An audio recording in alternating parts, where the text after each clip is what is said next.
alaikum. Aujourd'hui, on va parler de l'hypersensibilité en islam. Si tu ressens tout trop fort, trop profondément, que parfois c'est très épuisant, très éprouvant pour toi, que toute chose paraît trop brutale pour ton cœur, que tout te touche, une parole, un regard, une ambiance, une émotion, tu souffres peut-être d'hypersensibilité. Mais est-ce que l'hypersensibilité c'est vraiment une faiblesse? Regardons le prophète Mohammed sallallahu alayhi wa sallam. Le prophète, il était hypersensible, mais pas dans le sens où on l'entend aujourd'hui. C'est vrai qu'il ressentait profondément la douleur des autres. Par exemple, lorsqu'il voyait une injustice, il ne pouvait pas tourner le regard. Lorsqu'il entendait une parole blessante, il la portait en lui, comme si cette parole lui était destinée.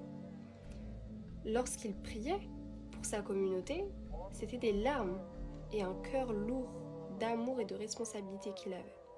C'est-à-dire que le prophète, il ressentait intensément, mais il ne se laissait pas submerger. Encore une fois, quand il a reçu la révélation pour la première fois, il a été bouleversé, au point de courir vers Khadija, qu'Allah l'agrée, en tremblant.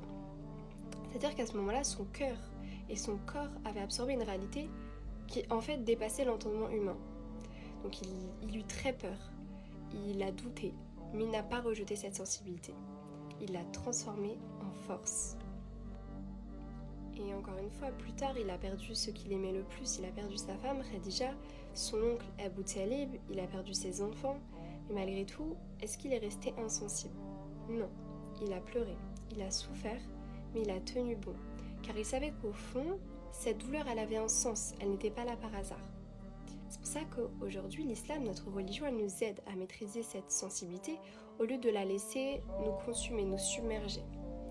Quand tout devient trop lourd, vraiment quand tu es en surcharge émotionnelle, en surcharge mentale, tourne-toi vers la prière. Allah, il est là. Le prophète sallallahu alayhi wa sallam, il se réfugiait dans la prière. Oh Bilal, apaise-nous par la prière.